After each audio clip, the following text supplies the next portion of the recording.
the scent of your perfume was still in the air. It reminded me of us still being there.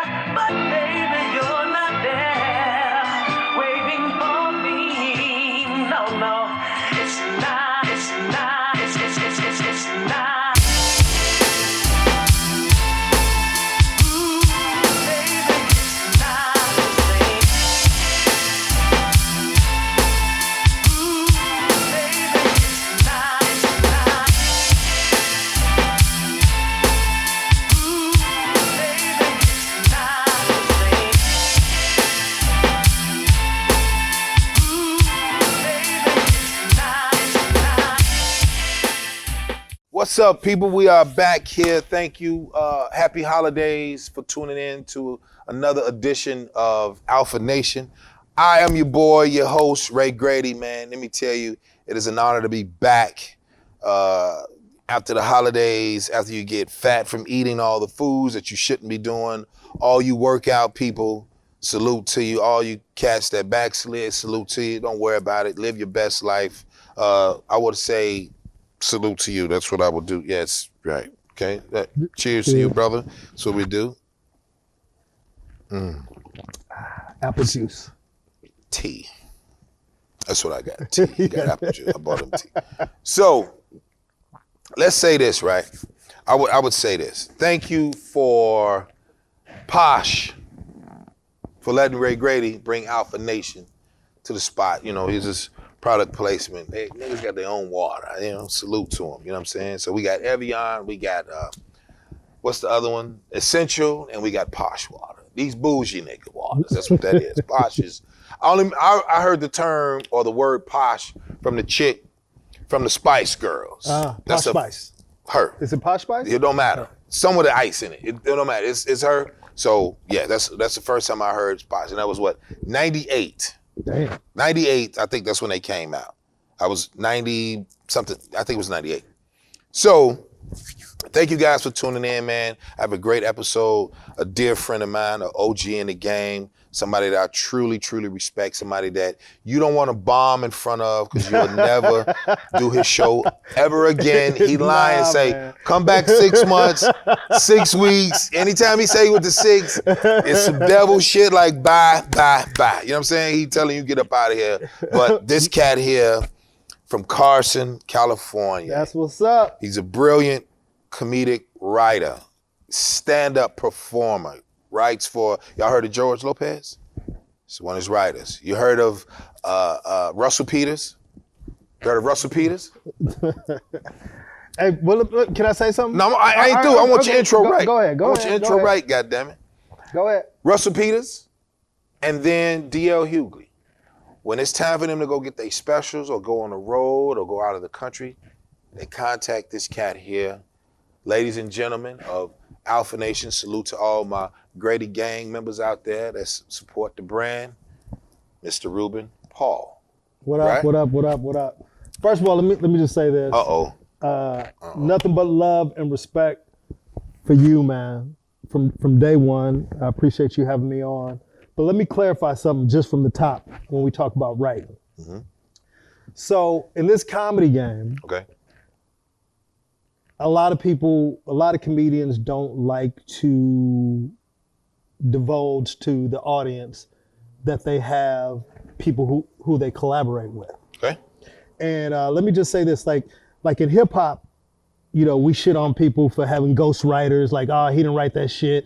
They'll say something like Nicki Minaj didn't write that, Lil Wayne wrote that for her or whatever. But I truly believe in comedy, you know, it's good to have sounding boards. Yeah. So when you hear of a comedian writing for other comedians, it's usually somebody that the comic respects. Yeah. And you're basically brainstorming. Like, it's very rare. Now, I have done this for some people, but it's rare that you just sit down and write something to go, here, Grady, say this. That's not usually what the writing process is for comedians. So it's always weird when you hear people shitting on comics for having people that they collaborate with, because every great comic, in my opinion, has somebody that they collaborate with. If Richard Pryor can have somebody that he collaborates with, nobody is above having anybody, because sometimes as you grow and you start doing movies and doing other things, Yeah. you don't have the time to dedicate. So you need somebody like, yo, Grady's my dude. Hey man, I was thinking of these things, and we sit and we go back and Yeah. forth, and then you construct what you guys would see in a special or in a set. So I think when people try to shit on people for helping them put a set together, Okay. I just think it's ignorant. And they don't really realize what it takes to put together a good hour of material. And I will say this without saying any names, any great comic that you think is great, like that's at the top of the food chain, they have somebody that they collaborate with, that they talk with, that they run material with. So to sit up and shit on people, but I'll say Kevin Hart is rare because Kevin actually names his writers. And I know all his writers. Yes. Yeah, we know them. Yeah, we know them. Yeah. Because he makes it public and they get paid accordingly. He gives them credit on the More than accordingly, nigga. Come they on, man. get bread. They All get of them bread. rich. They get bread. All of them bread. They get bread. So I just think a lot of times, I was in Clubhouse. You know, Okay. Clubhouse. Yeah.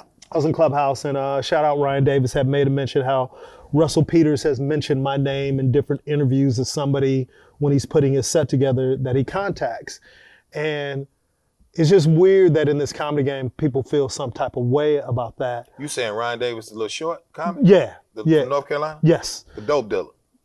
I didn't I know call that. every pharmaceutical salesman a dope A dope dealer. deal. Okay. I don't never take them off. But the in street. the Clubhouse, he kind of had mentioned, because I think Russell was doing some interview and he had mentioned my name. Hey, Okay. when I put my special together, I contact Ruben Paul, Of course. et cetera, et cetera.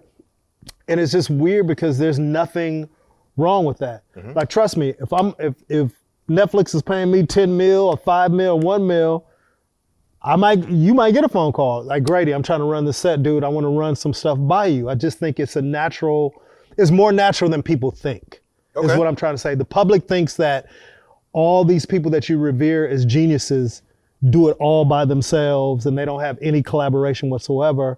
And that's really not the fact, dude. Because I think sometimes you need a certain eye. It's just like if you're doing a movie, you need a director to Yeah. kind of direct you. Give you direction. Exactly. Give you direction, yeah.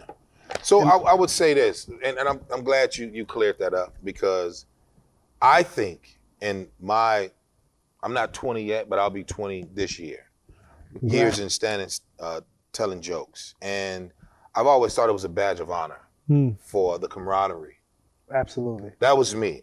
Maybe I was just probably, behind the 8 ball, because you hear everybody say, I did it by myself, I'm thinking people saying, I did it by myself, is talking about their team with agents, management, PR, they telling them what to say, what to do, who to go after, what genre to go after, what demographic to go after. And then once they say, I did it. Now, because me and you both Yes. attest to this, right?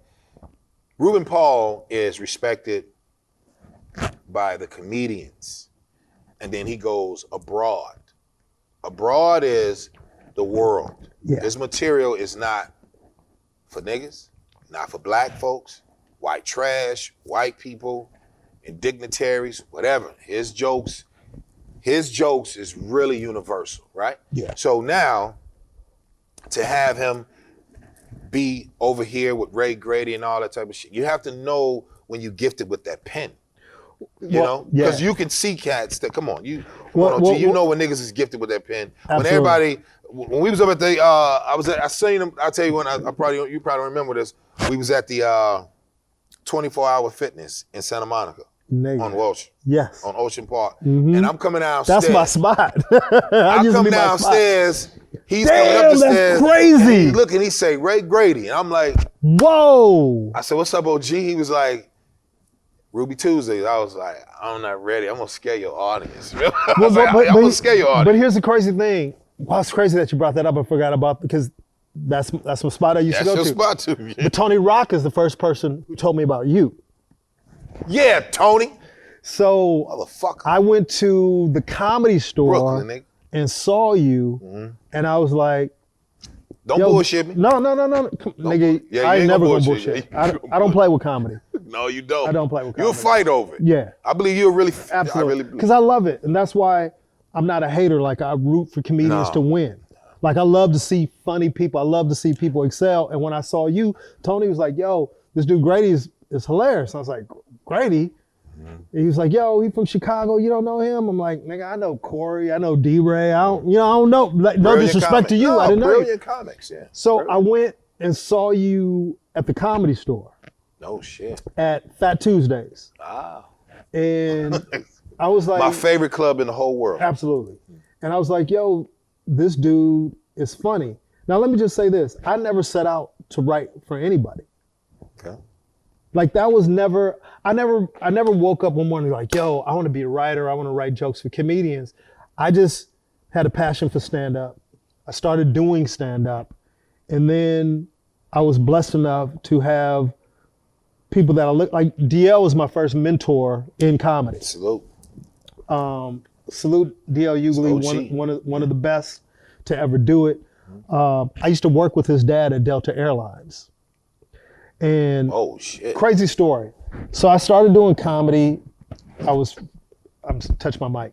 I was fresh out of college, and I was working at Delta Airlines, and just started doing comedy. When you first start doing comedy,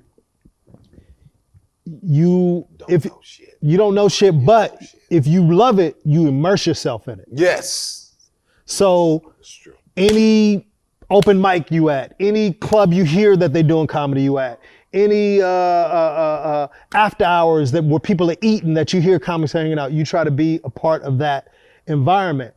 And I remember when I first started doing comedy, I was just so excited that after the set, you didn't want to go home. So everybody was like, yo, we going to Denny's after the show, or we're going to Norm's, or we're going to Jerry's Deli, or we're going wherever. I would go. But my shift at Delta started at 5 a.m. Oh wow. Wait a minute. You was a ramp nigga? Yes, nigga. What you know about the ramp? I don't know, I just guess. Shit. Yeah. I can't see you at customer service. No, I can't see you like, yeah, welcome, get your buzz, you know. I was on the ramp. Put it up on the I loaded the weighing planes, scale. and DL's pops loaded the plane. But I remember, thank God for Kevin Savage was my manager. And I remember when I first started doing comedy, dude, I would get home after doing a set and after hanging out, I'd get home like at 3:30 in the morning. Kevin said, was he short? You don't know him. He was a white boy who was just my manager at Delta. I graduated with a nigga named Kevin Savage. But go Really? ahead. That's no bullshit. So, His uncle was state representative, Emil Savage. oh, Yeah, but you don't know what he is. hey, I but, just- but you know what? Like shit connects that you don't even know about. Real shit though. Go So I'll ahead. tell you a story. So I had to be at work at 5. At 5. I get home at 3:30. So a couple of times I overslept. And I remember he pulled me to the side. He's like, hey man, you're always on time. Why have you been late these last couple of times? It's like, oh man, Kev, I started doing stand up. He was like, really? I said, yeah. He's like, are you good at it? Damn. And I said, I think so. I ain't gonna laugh. I said, I think so. Yeah. He said, all right, come in at 10, but I'm gonna pay you like you came in at 5. No. But he said, you'll have no breaks from when you come in. Like when you come in at 10, you working all the way. So I worked every flight. So long story short, Shit. one day, so shout out to Kevin, man. Thank you so much. Cause he kept me afloat. Damn. So one day I'm loading the planes and DL's father comes and he goes, they was like, yo, he wants to talk to you. So when the OGs want to talk to you, so I come down off the ramp. You go. Yeah. You get sent for. Rest in peace, Mr. Hughley. And me and DL talked about this. So I come and he goes, yo, man, I heard you doing this comedy stuff. And I go, yeah. He's like, you might know my son. I was like, I just started, miss. I just started. He's like, his name is Daryl. I was like, I don't know no Daryls. And he's like, oh, I'm sorry. You might know him as DL. I said, DL Hughley is your son? He was like, yeah. I run to the break room. I called DL. I said, yo, I work with your pops. He said, nigga, you work at Delta? I said, yeah, dude. And from that moment forward, Right. just a whole nother level. We was already cool, but DL, respect. Of respect. Okay. So DL was the first comedian I'd ever seen perform live. Really? Oh yeah. Okay. Dude, it goes way back with being at the barbershops, talking shit at the barbershops, Yeah, put it down, yeah. talking shit at the barbershop, and my barber going, you need to do stand-up, you need to do stand-up, you need to do stand-up. There was a spot called Birdland West in Long Beach. Snoop, all these people used to go to this spot. And this was before, I think this was right before Def Comedy Jam or right after. I got to really sit and think about it. Long story short, I go to the spot, it's jam-packed. It blew my fucking mind. Because the only black comedians I'd ever seen was Richard Pryor, Bill Cosby, just the famous black comedians. I didn't know, this is pre-Comic View, Def Jam. Yeah. So there was no real black exposure for comedians, so you only thought it was white boys and then Eddie Murphy, Richard Pryor, Bill Cosby. Real shit. Maybe Arsenio. Yeah. Well, the emergence. So nigga, I show up at Birdland West. It's jam-packed on a Tuesday night. All black people. Long Beach? Long Beach. All black people. Wow. All black people, jam-packed. My mind was fucking blown. I was 20, just turned 21. Mm-hmm. And I went to watch, because dude was like, yo, you should go watch. And I remember seeing DL. I remember seeing Pierre Edwards. Brilliant. Shout out DC. OG. Shout out Pierre. And Buddy Lewis. OG, Gary, Indiana. Yo, love Buddy Lewis. Buddy's one of my mentors. I've been blessed, bro. And I remember just being, like my head was fucked up. DL was so funny, because in my head I was like, yo, these niggas is funnier than anybody I'd ever seen in my life. Okay. Show's over, lights come on, you know you're at the club, and I'm sitting there in my seat. DL walked straight to me. Never met him, never seen him in my life. He goes, you enjoy the show? I said, yeah, man. I'm thinking about doing this. He said, you should do it. Fast forward a couple years later. You meet his dad. You work with his dad. All the shit came together, but Damn. The fact that he came directly to me and said this without me even knowing who he was, never heard of him, anything. He was like, you should do stand-up. And then years later to do stand-up and for him to become my first mentor was just, it was meant to be. I think, you know what? The reason why I started Alpha Nation, I started because I felt like none of us really had a voice. After you say the white folks only pick one nigga at a time, you know this. Yes. A lot of you people don't know. Anglo-Saxons in Hollywood pick one nigga at a time. Not black woman and black man, one nigga. You understand? So that's Chappelle, that's Cat Williams, that's Kevin. one nigga. Kevin is the new nigga. Mike Epps. Right? Yeah. And there's nobody after Kevin. It's COVID, and then it's the internet and social media, whatever, right? No more. Kevin is the last of Hollywood picking niggas, okay? Yeah. So the crazy thing about that is doing this platform, saying, okay, stop complaining, dictate what you want, right? When I first started stand-up, my barber, he was very influential in that. And then in Chicago. Isn't that crazy that we both had barbers who? No, he like, locked yo. me out the door. Your barber ain't never locked you out. Yeah. He locked me out. Well, I used to sit for 6 hours for a haircut. Yeah, he told me one day, yo, you got a gift, man. Ray, you go ahead, you should do stand-up. Yeah. Nigga, I'm too serious, that type of stuff. Yeah. I'll come in and perform in the garage. But I'm really just talking about other people. Of course. And then he really took it serious. Love and Care, hair salon, walked in. I got my appointment. He was like, yo, man, I meant to tell you, you got a gift. You expose your gift to the world, dog. Whoa. I said, what? He said, all right, nigga, come on, come to the Jeep with me. Go to the Jeep. Nigga just kind of gently open the door. I go out. I'm thinking he come out with me. He come out, but he walks, but he has his hand and grabs the door and goes back in. So I forgot something, and he locked the door.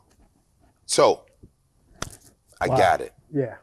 Yeah. Cats all in the parking lot, like, Ray, what you doing, folk? When you on your haircut? That type of stuff. And I would say 8 days later, I was on stage. Wow. So I think a lot of people don't know stand-up comedy. We're not fucking jesters. No. A lot of people don't know that. So, and our thing, by you helping the cat get to the level, because a lot of people don't know if this cat here, a lot of people don't know Ray Grady called him to help me with my special. Yes? Yeah. Okay. We sat at Coffee Bean several times, several hours, and he's saying, what's up with this bit? Well, this is my bit where I'm talking about men laying on their stomach and eating tomatoes, and having slippers. And then he says, all right, nigga, you can act. Give it to them. Let them see it. Yeah. And live in the moment. I didn't know what he was talking about. He's just telling Grady, get rid of the fear. Right? Yeah. That's what you said. Yeah. Get rid of the fear, Grady. Once you walk on stage and the people are there for you, I'll never forget how you eloquently put it. You said, once you walk on stage, lil' bro, the people there for you. And so then for the people being there for Grady, you said, give them something that they can remember. I never was like, damn, okay. Because he was like, what was the stand-up special that you wanted to do? The only stand-up special I wanted to do, it wasn't Comedy Central. It wasn't Comic View. It wasn't no show. It was First Amendment, Martin Lawrence. I didn't give a fuck about no other show. That's interesting. I didn't give two shits about Comedy Central because I just felt like, who give a fuck? Yeah. I felt like the world is so colorful and you're only going for these same niggas. And we're not all the same people. Yeah. I'm from Chicago, you from Carson. Yeah.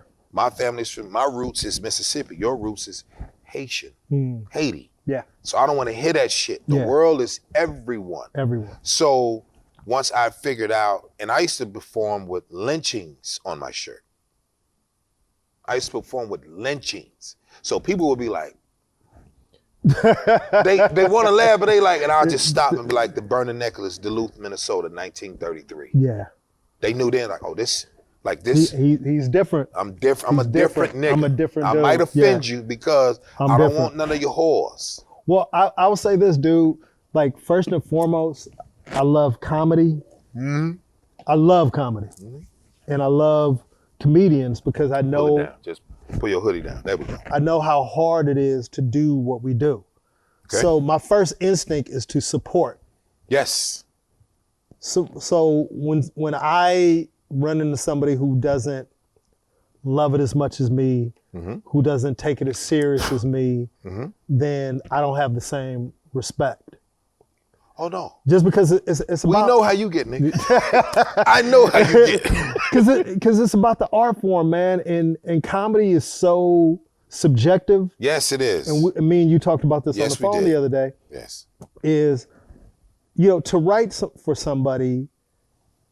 Truly, for me, this is for me personally. I have to have some respect for you, off the jump. Off the day. If it's a motherfucker, because there's been some people who've come to me and were like, "Hey man, can you help it?" But I didn't really respect their artwork. I didn't really. So the pen. I was cool. I was cool with that.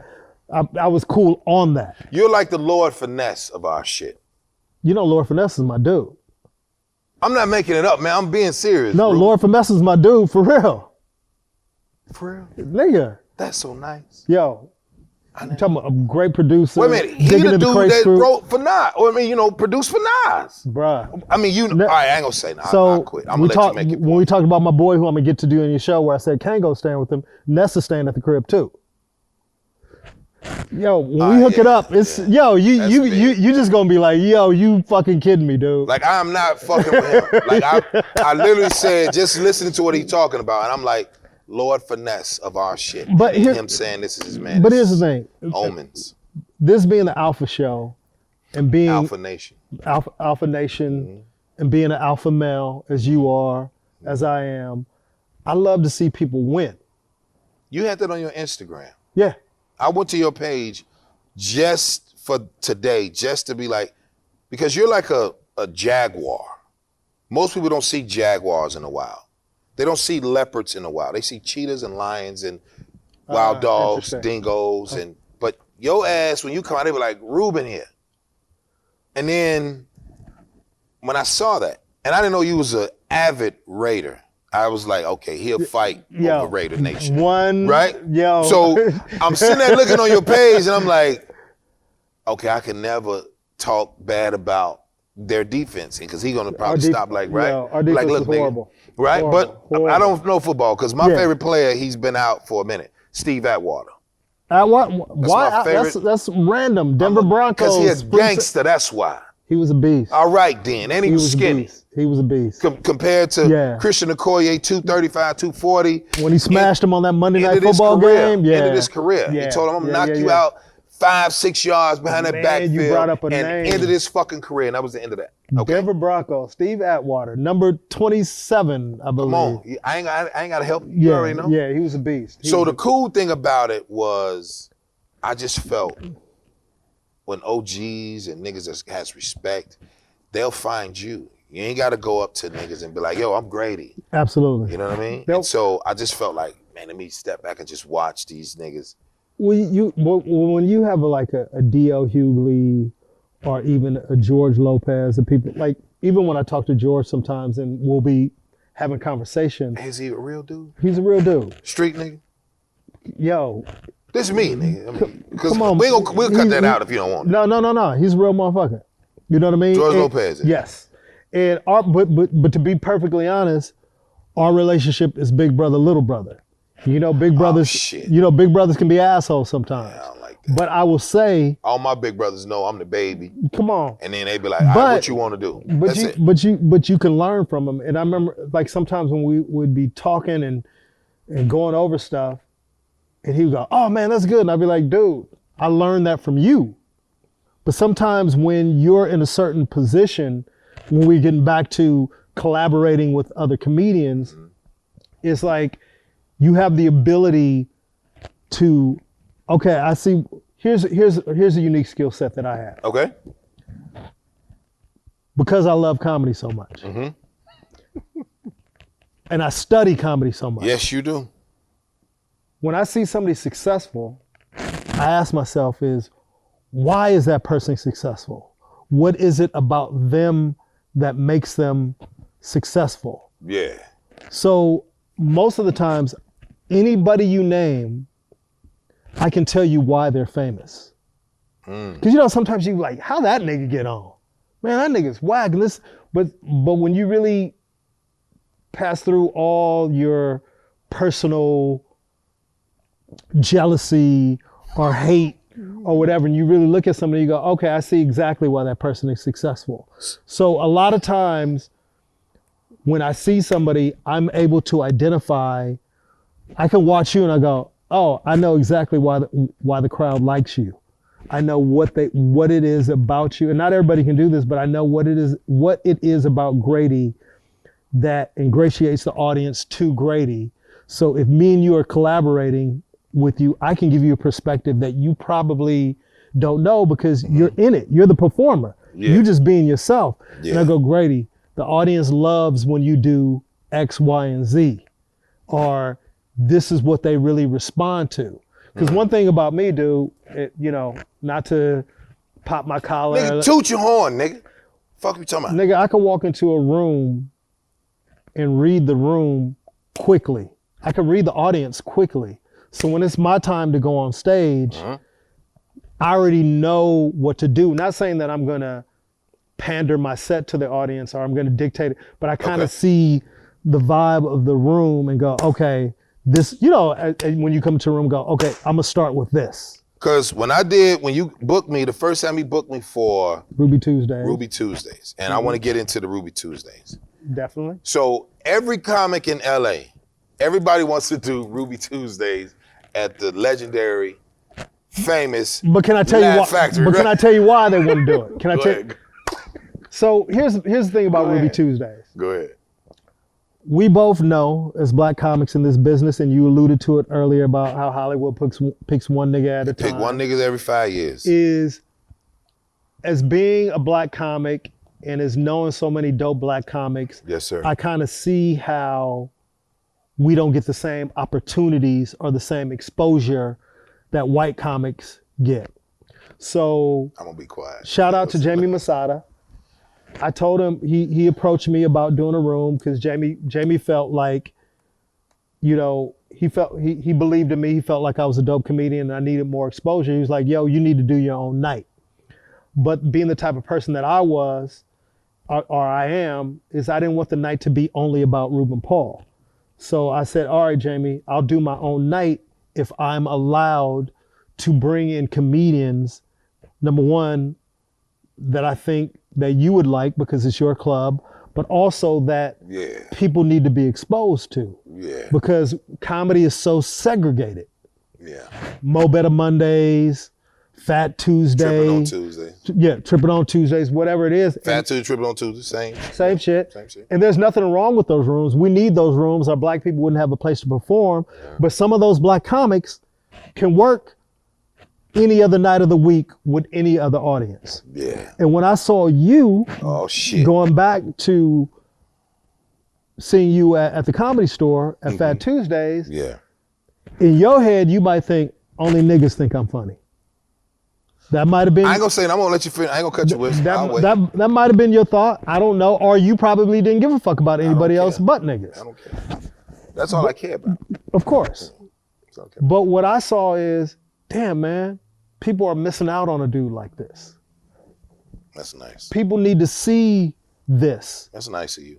Because we don't give the comedy audiences enough credit. Like, you can like Jerry Seinfeld and Bernie Mac at the same time. Yes. You can like Larry David. You can like Larry David and Cedric. Seinfeld, same time.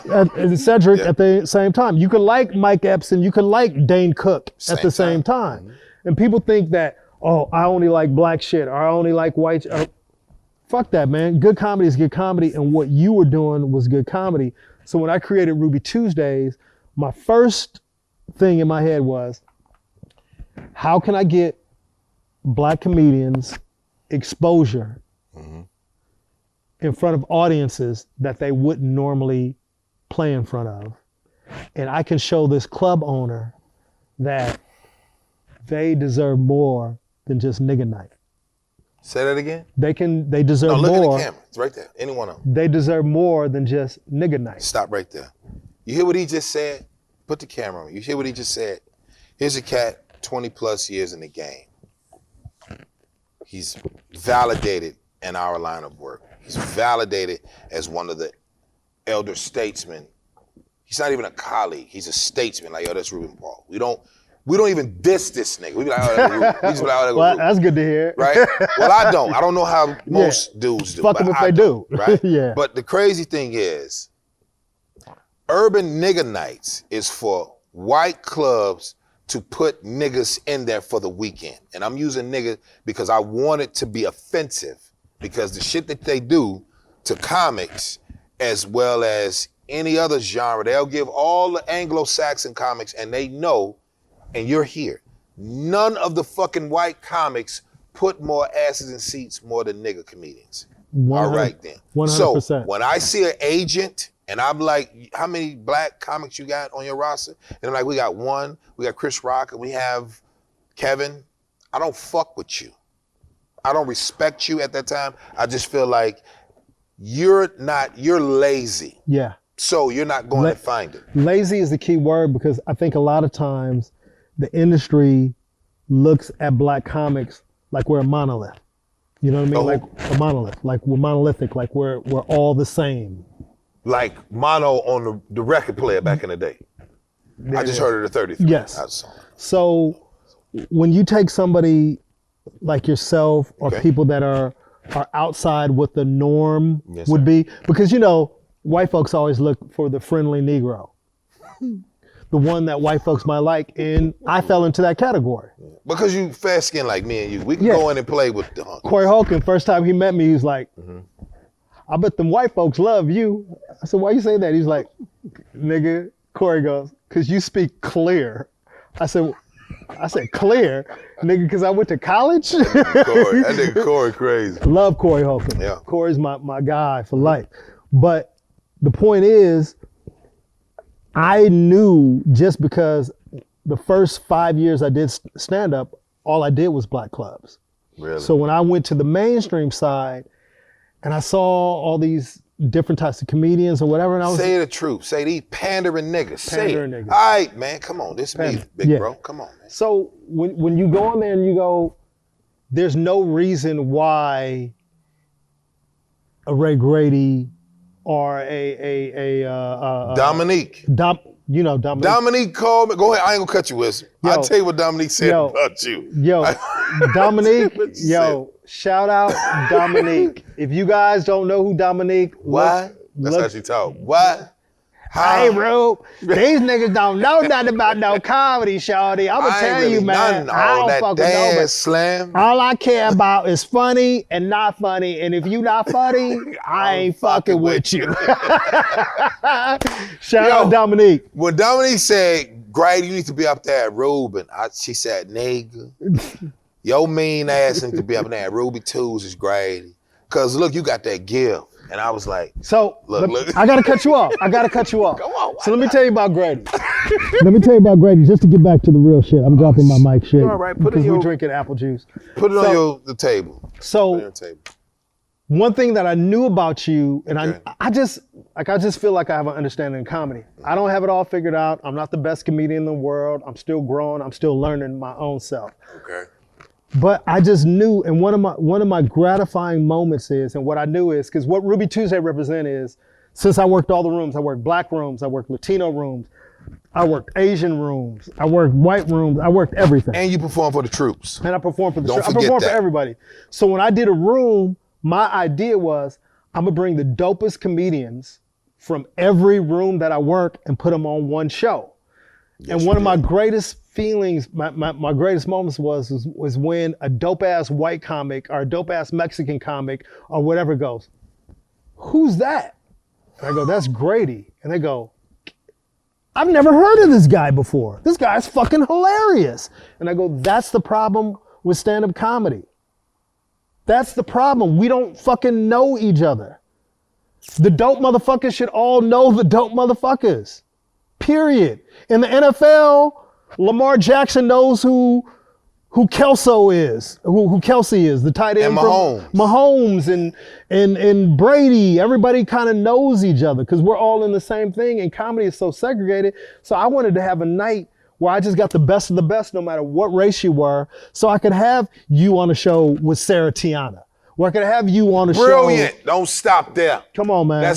She brilliant. Dude. Georgia chick. That's my man. my nigga. And man. when you put us on the show that night. I put you on the show that night, and she sat in the audience, it was like this.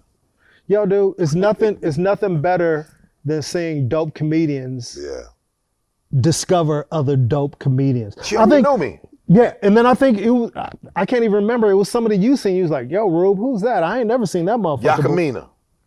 Did I say her name right? Yamanika. That nigga. I was like, who is that Shout nigga? out my sis Yamanika from New York. I said, who is that nigga? Yeah. Right? She's a beast. But the cool thing was, when I did his show, right, I was so scared because I didn't want Ruben. The whole thing was, Ruben, this when you know OGs is like they respect you. And then he say the most slickest shit in the world. He say, they here for you, dude. I'm gonna bring you up third. And then walk off and drink his little bullshit drink. And then I'm bullshit, nigga. You Right. know I drink you all drink. high end. I'm all high end. But at the time, I'm sitting there like, what is he doing, right? So, Alpha Nation, I go do Ruby Tuesdays, and he has Amir Khan. Oh, funny Amir. Salute Amir. Salute Amir. He said, what's up, Grady? And I'm looking at him like, what up, G? I thought he was and I'm looking like, oh shit, that's Amir Khan. With the hat, I thought, oh, what's up, G? What up, bro? So he says, I'm about to go up and I'm gonna watch your set. I'm like, yeah. Can I say something to you? No, but not really. But I want to say mine first. Finish your shit and I'm about to then- tell you something real. And so the crazy shit was, I go up, no black people in the audience, maybe two. All of these people, and I said, this is like the United Nations. That was my opening, Yes. like banter. I said, this is like the United Nations. And the crowd erupts in laughter. I said, fuck it. Ruben only giving me 5 minutes. I gave you more than 5. You gave me 10. Yeah. So 10 is 5, right? 10 to 12. Okay. Yeah. So I sit in the laughter because they like, holy shit. I'm like, I don't give a fuck. And I said, Ruben said it's gonna be an all black club. I looks around and I see, what's up, G? And it was one black dude over here, then there was another. And I was like, all right, fuck what Ruben talking about, right? And it's Willie Barcina's up top. Oh, that night, because you did it more. I remember that night. Willie loved you, dude.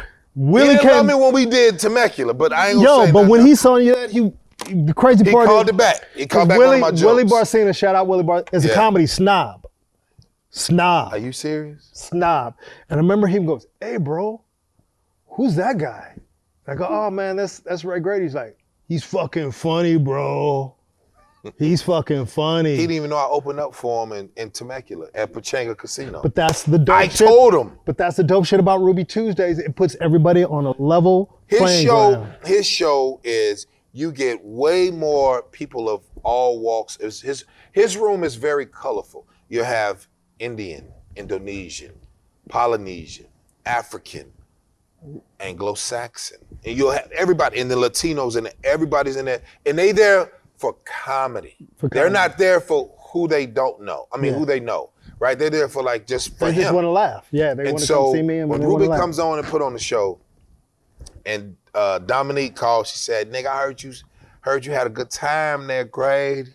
And she was like, how you like it? I was like, I hate Ruben, because I don't want to perform for other people. I don't want to perform for my folks. For black folks, yeah. And then Ruben talked to me, literally, I told Dominique, I said, G, Ruben talked to me for about 30 minutes that night and was like, dude, when he says dude, he's serious. He doesn't say nigga, he say cats or dude. When he say it's cats out here, he's dead serious. When he say dude, all right, he mean it. So he talking to me and you talking to me. Yeah. I'm on the porch and I'm like smoking my cigar and he was like, look, cats need to hear you. Dude, Grady, get out of your way. Yeah. Like, the niggas is there. Gold. He said, nigga, you do commercials. And there was nothing I could say. Yeah. After you said, nigga, I'd seen the commercial. You do commercials. Mm-hmm. Like, I wanted to be like, well, Ruben, white people don't fuck with us. Because if I get into a room, I'm going to insult them on purpose. Dude, because it's funny. Can I tell you, I got several DMs that goes, where your daddy? Oh shit, I ain't gonna need drink no water. Are you serious? So I'm about to cry. The point I'm trying to make is like comedy is truly universal. I've been all over the world performing comedy. You had DM saying, where's your dad? Where's your dad? Yeah, there's like, who's that dude? And to me, that's what Ruby Tuesdays is about. I performed in South Africa multiple times, Australia, New Zealand. What's the guy that does the rooms over there? David Cow. The other, he got a compound word name. Buckhouse. Oh, you're talking about Basket Mouth in Nigeria. Salute. Shout out. He sent me some on Instagram, yeah. Shout out Basket Mouth. We couldn't agree on the money, but. Yo, let me ask you a question. Yo. Real shit. Why they don't book Michael Blackson in Africa? This me and you. Well, it's the cameras here too. Put the cameras here. I can't answer that question. You full of shit, Ruben. I can't answer that question unilaterally, but I can just tell you from the people that I talked to was they just felt, just the people that I talked to, that he wasn't a representation of what they wanted as Africans. You know what I mean? His mother and father is from there. Mm-hmm. Well, I'll give you an example. Okay. I'm Haitian. That you are. I'm Haitian. That you are. I'm yo, let me ask before you get into it. Okay. So, because don't pick your water. I got my apple juice. Pick your water. I got my apple juice. Let me tell y'all something. Ruben is fluent in Haitian Creole. Well, all right, let me keep it 100. So. You know what to talk. So if I want to meet a woman. Oui. C'est vrai? Ou besoin mettre une femme? Ma fait ça pour. Now let me just say this. So I want to get a chick with the sepu, right? Sepu. So, yeah, her. Yeah. So I say, so I want you to narrate it, like, I want to take you out to dinner. Oh, wait, I want to say, what's up, mama? Un besoin al manger avec. I want to take you out to dinner. Besoin de manger avec. Where you want to go? Besoin. Yeah, it's Wednesday. Besoin Oh, besoin. manger Manger. avec. What? Yeah. So, but here's the funny I got thing. lost right there. Yeah, you got lost. Yeah. But here's the funny thing. When I meet a Haitian, they realize I ain't shit. What that mean? I didn't grow up around other Haitians. So most Haitians that you meet in the United States, they grew up in Miami, they grew up in New York, they grew up in Boston. Boston is a ton. New York, Boston, Miami. Miami, it's a ton. Little Haiti in Miami. Of course. I got to tell you my Tony Rock story. I'm born and raised in Los Angeles where there's no Haitians. So the only Creole that I spoke was with my parents and with my cousins if they came to America. So they say, Ruben, sac passé. Sac passé, na boule, bien. But to Haitians who are around Haitians all the time, my Creole is horrible. I'm watered down. I'm like, yo, nigga, we need to get you some Haitian food. We need to get you some Haitian music. Shout out to my boy Bashir, who's super Haitian. Like I'm Franz blessed. Cassius is Haitian. Franz Cassius is Haitian. And I even told him, I was like, dude, you grew up in New York, yo. You grew up in Brooklyn. So Brilliant. you grew up around Haitians. So for me, when Russell Peters, one running joke that he has with me is like, He ain't Haitian. no, he ain't Haitian. Oh. He's 100% Indian. But when he found out I was Haitian, every time he see a Haitian, he'd introduce me to him. So when I met Andre Berto, That's some comic shit. yeah. So when I met Andre Berto, the boxer, I was going to say the boxer, the brown skin dude. he was like, yo, my boy Ruben Paul, he's Haitian. And he was like, okay. And Russell was like, how come Haitians are never excited to meet you, but you excited to meet them?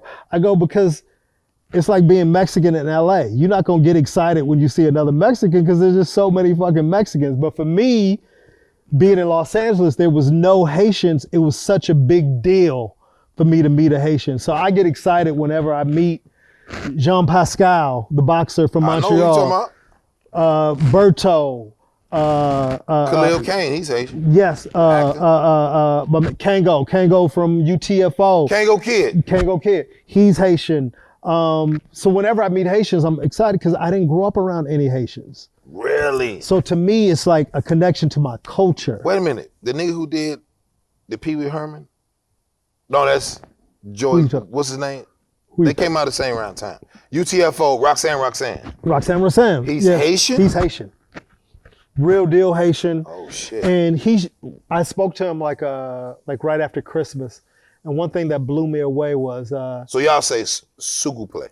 s'il vous plaît? That one. Y'all Yes. say that? S'il vous plaît means please. Really? Instead Yeah. of saying please. Yeah. So Too many letters. he told me that Wyclef, Jean. yes, when he found out that he was Haitian, he was like, dude, I'd have wished you'd have came out and said you was Haitian before because it would have saved me a lot of heartache growing up because there's no Haitians to be proud of. Damn, I gotta use the bathroom. Can we pause this motherfucker for a second?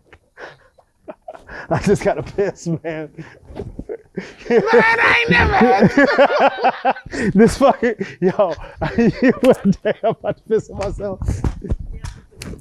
Oh shit, my apologies. Man, what the fuck, Ruben? Yo, what you doing with that old ass bladder? Oh shit. Y'all can go pee. What the fuck is y'all? Man, y'all going to piss. Oh shit. We hold on. Let's see. Oh, we got time. We got a few more minutes. What in the fuck? Man. Omar, you could go in there, man. Ain't nobody gonna hear you, man. Oh my goodness, y'all are ignorant. Stay ignorant, mama. I swear. That's why. This is why. Is the camera rolling? This is why I love my people, right? I'm up here with this Teddy Pendergrass shirt on. And my nigga in there, he about to kill himself because his bladder done got weak. You know, so that nigga got to be at least 50 years old. I don't know how old that nigga. I don't have these old ass bladders. You know what I'm talking about? But he really had to pee. Now, if this was some hunky shit, but I forgot it. We gonna keep niggas here for an hour. When you gonna do Jimmy Kimmel, they gonna do 4 minutes, and then they gonna sit down, and 7, maybe 8 at best. But you know, I love that nigga. I hope he washes his hands. So Alpha Nation, this what I like. It's men shit. This is why I set the tone for men. We're the beginning. Oh shit. Now My you bad. straight. See, coming back. I ain't drank in a while, man. Got that You gotta be- bullshit ass bladder. Yo, you gotta be drinking this apple juice, bro. That shit ran Yeah, through- man, we drinking. I got my apple juice in a good ass cask. Man. I don't say no cask. I was Wyclef Jean. So Wyclef had told Kango, he goes, dude, I wish I'd have known you were Haitian growing up because it would have made my life easier. Because Oh, that's right. UTFO came out way before Wyclef Jean. way before. So you gotta understand, man, when you're like, even when we talk about black images in America, you know, we want to see people who look like us. Huh? It's over? Oh, my mic cut out? So what we gotta do? It's Check. he dropped it? Oh yeah, I had You dropped dropped my that. shit, man. Ruben, you gonna have to give me $300. Man, I got you, nigga. Whatever What you the need. fuck, Ruben? It's back. We good? I bet we good. Um, Go ahead. Continue. So let me ask you a question. Yeah. So you from the West Coast, Yes. and then growing up listening to UTFO as well as, well, you didn't grow up with listening to Wyclef, but Well, you grew up yeah. with, I mean, you know what I'm Yeah. saying? So what was it? What was the, Well, I think how did UTFO, or was that Wyclef saying to UTFO, or was that UTFO saying to no, Wyclef? it was Wyclef. He actually showed me a video of Wyclef on stage Okay. saying like, yo, Kango, you like The dude. the dude, you know, you real Haitian. So, and the point that I think Wyclef was making, being raised in Brooklyn, I think he was Jersey. Jersey. He's from Jersey. So for me, You talking about Wyclef, right? Yes. Yeah, he's from Jersey. so I think for me there's a lot of Haitians in Jersey. Tons. So in California, there was really none when I was growing up. How many here? You think? I don't know. There's more now than it was when I 1,000? was growing up. I can't even guess. Okay. Man. So I just think from my perspective, I understood what I told Kango was, even Wyclef being from Jersey, being around Haitian culture, Yeah. me being in Los Angeles without any Haitian culture, it made you look for something to connect to. Yeah. Because, you know, when you growing up in the hood, you know, niggas is niggas. You see a black person, you automatically assume Connect. they're African American. Yeah. But when they found out I wasn't African American, they was like, yo, where the hell your family from? Why you talk so funny? Why y'all talk like that? You're not from Africa? You're not, you know what I mean? Yeah. So you look for people you can connect to, or you can be proud of, or who you can, you know, identify with. And I think when you grow up, like even being African American, when you see positive images, when you see people getting it, when you see people successful, that Yeah. builds your self-esteem. Fuck yeah. So that kind of fucked with me a lot, because I told Kango this, and I think Wyclef said this to him, is there was a point in my life where I was ashamed to be Haitian, because nobody knew the Haitian culture, and all they did was shit on me growing up. And as a kid, you didn't know how to defend yourself, and I couldn't tell them about Toussaint, and I couldn't tell them about Du Sable, and because I didn't. Du Sable? Yeah. Now, for those who don't know, Chicago was founded by a Haitian immigrant named Jean Baptiste Du Sable is what we say. But he said Du Sable. So I said, what did you say? So it's Jean Baptiste Du Sable. Yeah. Wow. That's how I pronounce it now. There could be a Haitian watching this like, that nigga watered down. He didn't even They be pronounce like, it right. oh, oh. They be like, no. oh, oh. Mes amis, gade on betis, next about the girl being, no?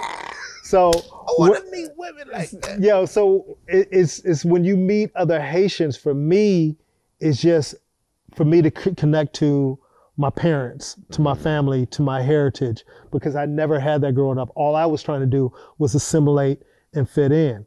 Like when I started doing stand-up, for years. You dope, man. You do. The one thing about you, you dope, because I've seen you in your shitty Dodgers outfit, right? I'm not a baseball nigga. Yeah, I don't really you care. shit on my Dodgers. No. But I'm saying it was like your DJ was dope. Everybody is dope that come to Ruby Tuesdays, right? Ruby Tuesdays used to be a restaurant in Chicago. I don't know. Yeah. I don't know if you knew Absolutely, that. of course. Okay. Yeah.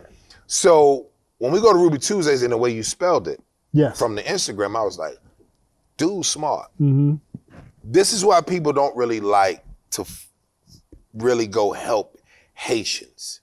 They beat the French and the Italians. And the Brits. And the Brits. So these motherfuckers is on an island by themselves with no assistance from the other countries. Mm-hmm. And I said, okay, from Toussaint to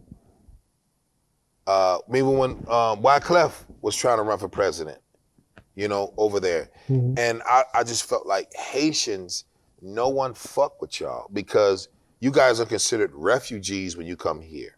I remember in the 80s, and they would have the boats, and they would see you motherfuckers in the Atlantic Ocean and the salt water and just in Nobody the shitty helping boat. them. But they didn't say nothing about the people from Grenada. They didn't say nothing about the people from Trinidad.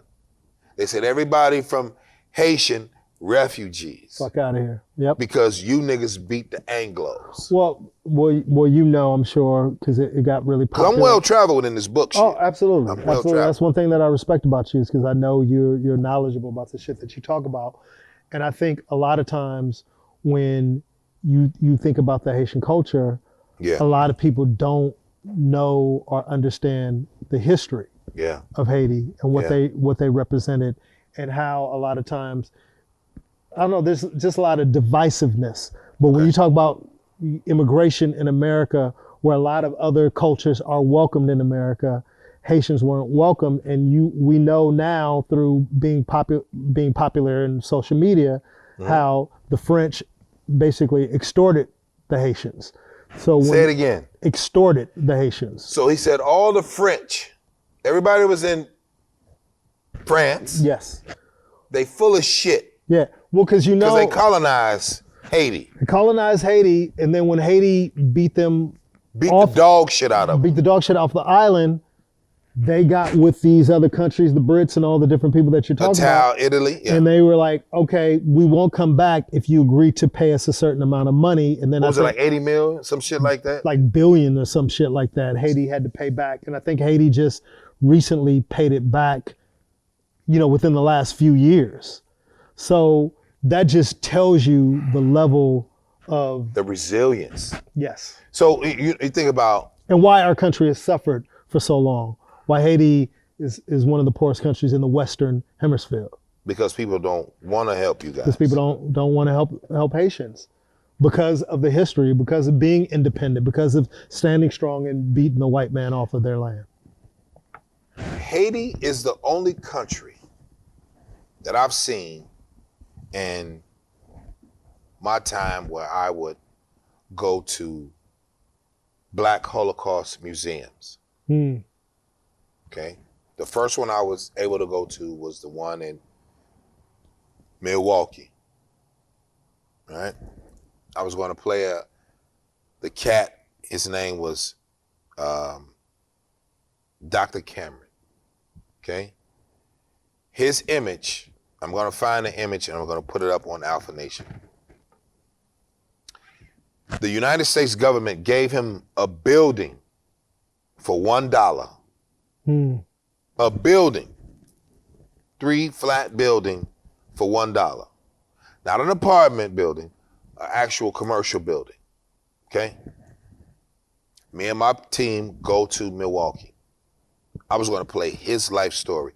Johnson Controls was going to get behind it. Pepsi, all of these companies was going to get behind the film talking about he's the only Negro that has survived a lynching. I'm playing him. Wow. Tiff, there go Tiff over there. She'll tell you. So, I get there. Dr. James Cameron is his name. I get there. He takes us through his museum. Right? You hear chants. You hear the wood crackling from the sounds. You hear the chains going across the wood planks. You hear babies screaming. You hear people throwing up. This is within the first 15 feet from the fucking entrance door into the museum. Mm. Then you walk in, you see a big ass wall, like 15 feet by 30 feet up in the air, and it's Billie Holiday. Right? Mm-hmm. Billie Holiday, Strange Fruit. To the niggas that don't know nothing about strange fruit, that means lynching black folks. Mm-hmm.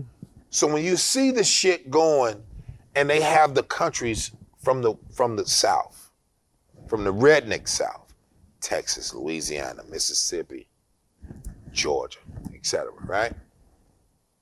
Then you go to the Emmett Till murder. Then you go to King's assassination. Then you go to the beautiful little babies in Alabama, Birmingham. The church. The church.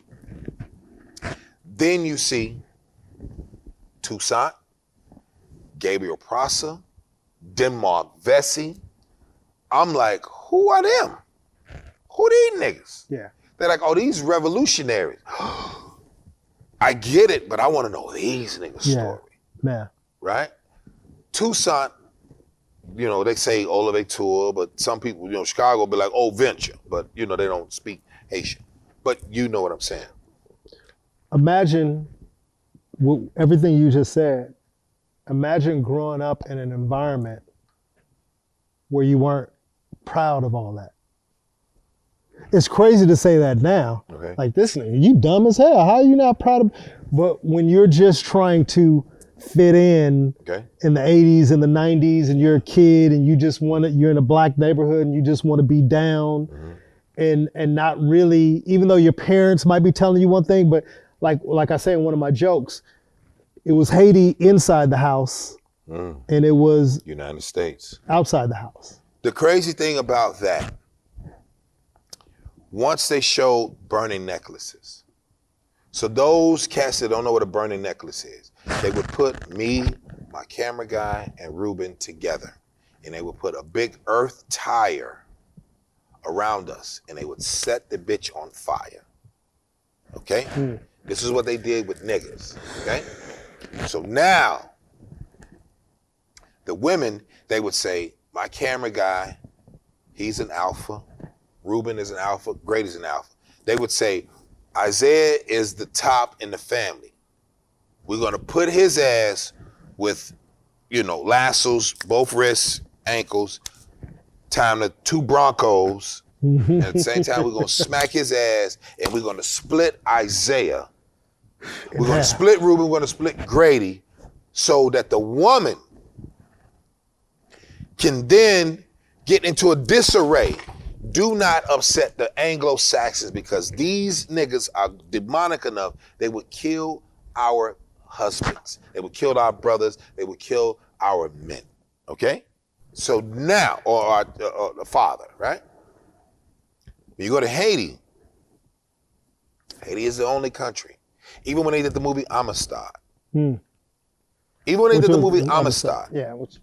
Salute to everybody that did Amistad. Right? I love Amistad. I watch Amistad because I feel like that was Jaimin Hansu's first big break. Yeah. Matthew McConaughey, the brother that played, I forget his name, Denzel, whatever his name is, the British nigga. You know, I haven't seen it in a while, but yeah. But him, right? So the dope shit about that was being in that museum. Then you go to sisters talking about struggle. Then he got a dope mural of Marvin Gaye when he said, "What's going on?" when you get the Black Panther Party, Stokely Carmichael, Bobby Rush, Jeff Ford, Larry Hoover, they got all of this shit in there. Then you got the Haitians. Then I say, well, man, what happened to Zopound? Why Zopound ain't in there? Mm-hmm. Zopound is a street gang, but it's really about nothing but Haitians. It's like we are united force. That's what that means. So here on Alpha Nation, this is what I do. I salute my own. I'm not Haitian, but I'm black. I understand where he's coming from. I understand his parents, what they went through. My parents is from the South, just like most niggas are. You know, they have roots in the South and all that type of shit. So Salute, brother. salute, brother. Thanks for having me, man. Yo, tell my people where they can find you. You can find me on all social media at I am Ruben Paul. And I have a podcast called The Best of Everything, Ruben Paul and my boy Johnny Sanchez. And then once things clear up, we'll be back at Ruby Tuesdays at the world famous Laugh Factory. Salute. This your boy Ray Grady, man. This your boy Ray Grady. I'm gonna bring Ruben Paul back because I really want to hear what he has to say. And I want y'all to do it. So everybody out there, Happy New Year. Happy New Year. And I will see you guys next Wednesday. It's your boy Ray Grady, Alpha Nation, at Grady Comedy, Facebook, Instagram. Subscribe to the channel. Please like, share, subscribe, as well as comment, good or bad. I don't give a damn. It's your boy Ray Grady, Ruben Paul, and we out of here. We out. Much love. Salute Posh Luxury Imports. Ooh, but the scent of your perfume was still